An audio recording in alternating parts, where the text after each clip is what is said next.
गावात एक दहा वेळा दही विकत होता. असा करता करता पाऊस पण येतो रविवारी.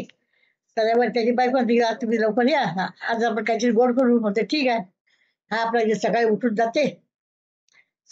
जाते तर मग असं थोडं जंगलात जाते चालत चालत. मग तिथे गेल्यावर त्याला एक हिरवंगार आंब्याचं झाड दिसते. झाड पाहता मग त्या झाडाखाली त्याला बसा वाटते. बसल्यावर त्याला झोप लागून जाते. झोप लागते एकदम. संध्याकाळी त्याला जाग येतो पाहत येतो, मग अंदाज पडून झाला. मग पुन्हा घरी येतो तर म्हणजे आता काय करा, म्हणजे काय नाही, झोपत असेल मग आता. असं करता करता 3 लेवल असेच होतात. 3 लेवल मग चौथ्या लेवल परत त्याची बायको म्हणते, आता तुम्ही असे करू नका. आता तुम्ही त्या तर म्हणे मी आता झाडाखाली बसतच नाही. म्हणजे ठीक आहे म्हणजे असं करता पुन्हा तिथे जाते त्या रस्त्यानं. पुन्हा त्याला झाड दिसल्यावर तिथं बसल्यावर पुन्हा त्याला झोप लागली. तर मग पहाटे तर मग 3 ते 4 वाजता त्याला जाग येतो तर पाहतो चला बा घरी जाऊ म्हणे आता आपण. घरी आला तर त्या बायको मागच्यासारखंच झालं म्हणे. म्हणजे झालं म्हणे, आता आज आपण दही साखर खाऊ. म्हणजे ठीक आहे. ते दह्याचं माठ उघडायला जातात तर माठ झाकण उघडतच नाही त्याचं. आणि त्याचा माठ पडला की ते जीव होत नाही. म्हणजे आता आता काय करा, म्हणजे आता उद्या दरबार भरी म्हणजे राजाचा. तर दरबारात मी जाईल. म्हणजे ठीक आहे म्हणे. मग दुसऱ्या दिवशी दरबार भरला तर राजा दरबारात जाते तो. राजा म्हणतो बा काय हे आहे म्हणे, काय तक्रार आहे म्हणे, काय नाही म्हणे बा. हा माठ उघडत नाही. तर सगळ्याला हसू येते. सगळ्यात मग राजा म्हणते ठीक आहे. मग राजा गंमत म्हणते बा ते खालचं तू घेतो वरचं मी घेईन. आता राजा म्हणते माठात काय दही देशील म्हणजे दही विकते तर. म्हणजे ठीक आहे. राजाचा हात लागल्याबरोबर ते माठ उघडल्याबरोबर ते असे प्लेट असते ती जन्माची प्लेट असते ती चांदीची होते. आणि त्याला एक सोन्याची नागाची फणी असते. आणि ते माठामध्ये ते दही असते त्याचे हिरे माणकं होतात. हिरे माणकं सोनं वगैरे सगळं तयार होते. माझ्या राजावर काय कमी असते. तर राजा नाही म्हणते मी काही घेत नाही. म्हणते नाही ते तुम्ही म्हटलं होतं ना, हे तुम्हाला घ्यावंच लागेल. मग तर ठीक आहे म्हणते बा. मग आपला राजा घेते. घरी येते राणी जवळ देऊन देते. राणी आपली घेते कपाटात ठेवून देते. असं करता करता 9 महिने 9 दिवस झाले. एक दिवस राणी अंघोळ जाते तर याच्या रडायचा आवाज येते बाहेरचा. तर सगळे म्हणतात बा राजाला मुलगा झाला. त्याचा हर्ष बारसं होते, साखरपाणी वाटल्या जातात. असा करता मुलगा 5-7 वर्षाचे होते.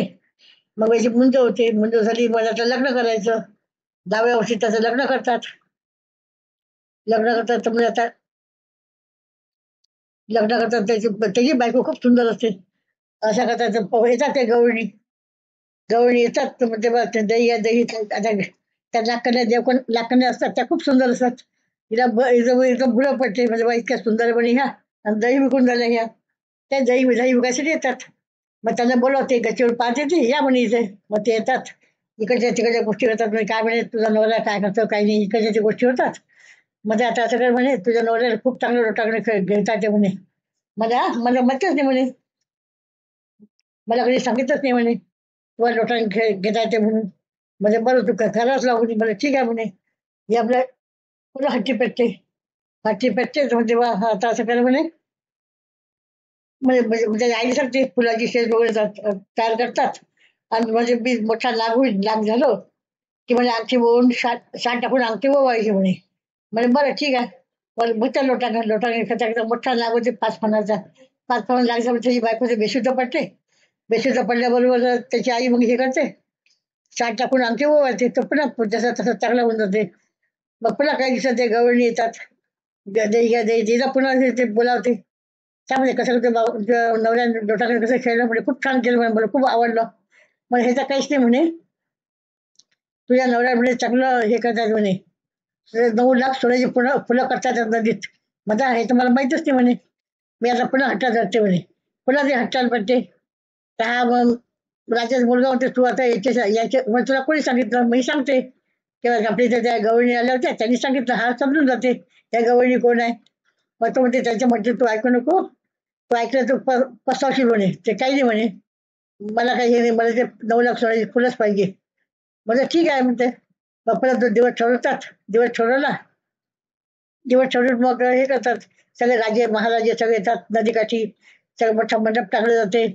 आणि जसा जसा नदीत जाते तसे एक एक लाख सोन्याची फुलं वर येतात. असे 8 लाख होतात. 8 लाख झाल्याबरोबर तर म्हणते आता तू नाही म्हण.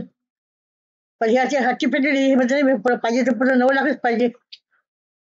पुढे 9 लाख पाहिजे म्हणे. म्हणजे ठीक आहे 9 लाख घे म्हणे. जसे जसं तो राजपुत्र आतमध्ये जातो तसे 9ला फुले गायब आणि तोही गायब होऊन जातो. मग आता इकडे इकडे सगळं हाहाकार वाजते.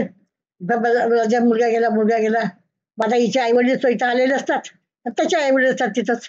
म्हणजे आता काय करा, आता आमच्या काही नेत नाही म्हणे आणि तिचे आई वडील नेमतात. म्हणजे आम्ही काय करा नेमतो हिला. मग मी त्यासाठी मला इथं झोपडं बांधून द्या म्हणतो नदीकाठी, राहते मग तिथेच. मग तिथे झोपडं बांधून देतात, तिथे खाटी पिते बसून राहते तिथे दिवस रात्रंदिवस. असं करता खूप दिवस जाते. 12 वर्षाच्या पुन्हा येतात त्या गवळणी येतात. पुन्हा ते ही त्याला खूप कल्ला करते. तुमचं म्हटलं ऐकलं म्हणे, माझा नवरा गेला म्हणे, तुम्ही खूप खराब आहे म्हणे. म्हटलं ठीक आहे म्हणे, असं कर म्हणे, तू चल म्हणे आमच्यासोबत. चलते का म्हणे, हो ते म्हणे हो येते म्हणे. काय त्याची इच्छा म्हणून काय करू म्हणे, एकटीच आहे म्हणे, येते तुझ्यासोबत. म्हणजे मी तर त्याच्यासोबत. ते आपले लागलं घेऊन जातात. लागलं देतात ते तिथे एक त्याला पोपट करून ठेवतात, तिला मैना करून ठेवतात. मैना करून ठेवतात तर असे हा याला खूप आठवण येते आपल्या बायकोची, आई वडिलांची. हा आपला रडत असतो. आपल्या ही ओळखते, महिला वाईटच वाटते की आपलं मैना करून ठेवलं. असे काही दिवस खूप दिवस जातात. तर मग हे आपले इकडे तीर्थार्थ जातात. तीर्थार्थ करतात. त्याचे आई वडील असतात, त्याचे आई वडील असतात. तर म्हणजे तीर्थार्थ एक नदीवर नदीवर आंघोळ करतात, हिचे आई वडील त्याचे आई वडील असतात. असं करता करता ते म्हणजे हिवाळ्याचे दिवस असतात. तर त्यांना खूप थंडी वाजते. तर दोन्ही म्हणजे थोड्या अर्धा देताना दोन्ही पिंजरे त्याच्या पायाशी लागतात. पायाशी लागल्यावर त्यांना हे पाहतात, अर्धा देतात पाहतात त्यावेळेला पायाजवळ काय आहे. पाहिलं तर ते 2 पिंजरे दिसतात. पिंजरे बाहेर काढले, बाहेर काढायचं म्हणजे उलट होतात किंवा थंडी वाजून गेली तसं चांगली होती. मग पिंजरा बाहेर काढले, पिंजरा काढल्यावर त्याची मुलगा आणि सून पूर्ववत होतात, म्हणजे त्याचे चांगले होतात. महिला खूप आनंद होतो. त्यांना वाजत घरी नेतात. माझ्या मुलाला राज्यावर बसवतात. त्यांना फॉलो खरं आपलं फॉलो करतात.